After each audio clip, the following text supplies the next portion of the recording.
aboard! Turn us around! Turn us around now! Modern Warfare 3 has perhaps the worst Call of Duty campaign I've played. It's shallow, dull, and plays less like the greatest hits and more like underbaked cover versions of missions past. It's too busy looking back at former glories rather than focusing on making new moments worth remembering, wrapped up in a borderline incoherent story with nothing to say. The only part we haven't seen in a campaign before falls flat, bizarrely cobbling together pieces of the Warzone mode into actively bad sandbox missions, abandoning all of what made Call of Duty so great at its peak, and instead delivering a dull string of missions that amount to a thoroughly disappointing handful of hours.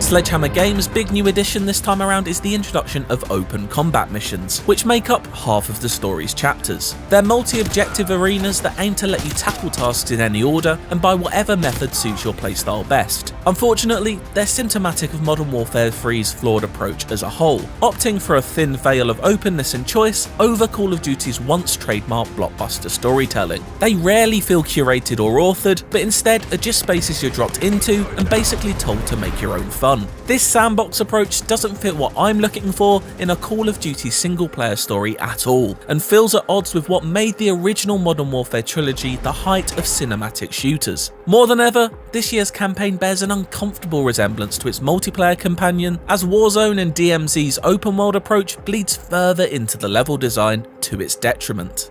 Use it against them, Kilo. I intend to. If I wanted this, I'd just drop into the Battle Royale solo and run around opening boxes and fighting enemies that are actually interesting. These are criminally all solo character missions too, with communication to team members limited to radio chatter. As a result, there's zero sense of camaraderie, as that original Call of Duty pillar of squad mentality and fighting with your AI teammates is brought crashing down. They all end up blending into a rinse and repeat experience I felt like I was playing over and over, just in different locations. One particular chapter, titled High Rise, did manage to deliver relatively consistent excitement, as I ascended multiple floors of an apartment building, hunting down a target the raid style. But in all honesty, the enjoyment I garnered from this mission type was fleeting, and I soon found myself producing a small, audible sigh each time the words open combat mission appeared on the screen. There are a handful of more traditional Call of Duty style linear missions though, and those offer more consistent fun, but they neither have great highs nor lows. The best is a journey across a frozen tundra involving a snowstorm decorated shootout at a shipyard. One stealth focused mission delivers very faint echoes of the Call of Duty classic All Gillied Up, thanks to its potential for 2-for-1 headshots. 2 for 1. But, as many imitators have found out since, sniping and a whole lot of laying down in the grass does not necessarily a great mission make, failing to capture the same level of tension that iconic mission provided. The campaign's opener takes place in a dark, rainy gulag, transplanted directly from Warzone's Verdansk. It holds promise, and can't help but conjure up memories of the original Modern Warfare 2's Captain Price rescue mission, but it sadly never reaches the same level of excitement due to enemy encounters being incredibly simplistic in nature. Once again, this proves how much this campaign is caught between trying to look to the past for familiar thrills, and failing when looking forward and creating new mission types. A prime example of this struggle is another stealth infiltration mission, which encourages you to holster your gun completely in a rather dull exercise that mostly consists of strolling around another Verdansk landmark. This time, it's Northern Airfield, and suffering insta-fail death screens if you dare step within 6 feet of someone. It's yet another example of Modern Warfare feeling like a patchwork of old fabrics, as new exciting locations are a rarity and pieces of Verdansk are recycled to diminishing effect. In total, it makes for a fairly forgettable set of missions this time around, even when it's trying its best to unsettle you with its story. Power is sealed by those who seize it. There's a reluctance to tell that story through gameplay. Instead, you carve your way through enemies before underwritten cutscenes move the plot along. This formula persists throughout and doesn't allow for moments like the Eiffel Tower falling around you in 2011's Modern Warfare 3 or shock and aw's explosive ending from the original Modern Warfare to occur here, instead reserving all of the scenes of limited impact for cinematics. They're undeniably beautifully rendered, complete with lifelike character models, but they do make for more of a story you end up watching unfold rather than feeling like you're an active participant in. It's another example of what the original No Russian in Modern Warfare 2 did so well.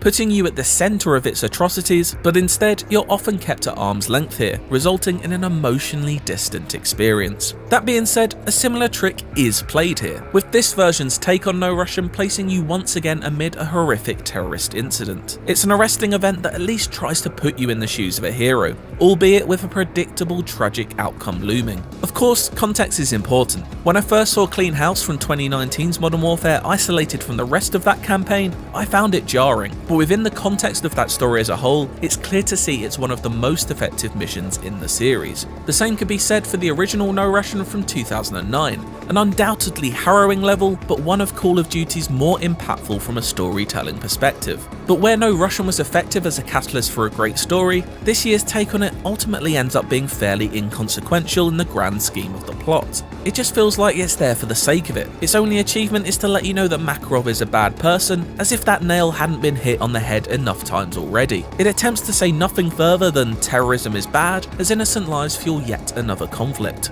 It's a shame that the campaign doesn't look to explore these themes further, especially in a time when the issues it takes on are so prescient. Instead, Modern Warfare 3 opts to engineer pure shock. Rather than smartly comment on the morally complex topics, it eagerly takes advantage of for entertainment value.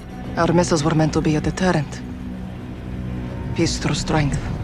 It makes for a 4-hour story of limited thrills, with fairly obvious twists and nostalgia plays. It promises excitement, but is frustratingly vacuous at its core. You spend so little time on missions accompanied by your squad mates that any emotional connections forged between yourself and Price, Soap, Gaz or Ghost feel completely manufactured and ineffective, especially when it attempts to generate any sense of peril. And before you know it, Modern Warfare 3 just ends. Without any true resolution or definitive closure to the looming threat, it simply rolls the credits. It's a quite sudden finale to a woefully underwritten story, capped off with a laughable sunrise backdropped cutscene. But credit must be given where it's due, and even though it's completely expected of a Call of Duty game, I have to say that the gunplay along the way is thankfully great. Smooth, snappy and sounding superb.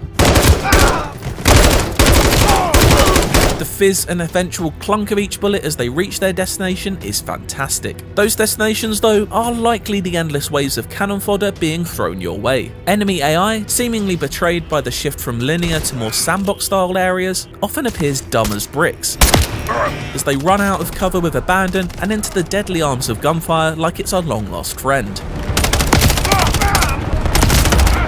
It's very kind for them to sit absolutely still while you line up sniper shot after sniper shot, noticing their friends heads first around them, but doing absolutely nothing to avoid the same fate themselves. There's a real lack of variety to these combat encounters too. Considering the one experiment Modern Warfare 3 conducts, the open combat missions, is something of a bust, the lack of thinking outside the box elsewhere is a real disappointment, as we're led through a story that does the bare minimum to keep your attention.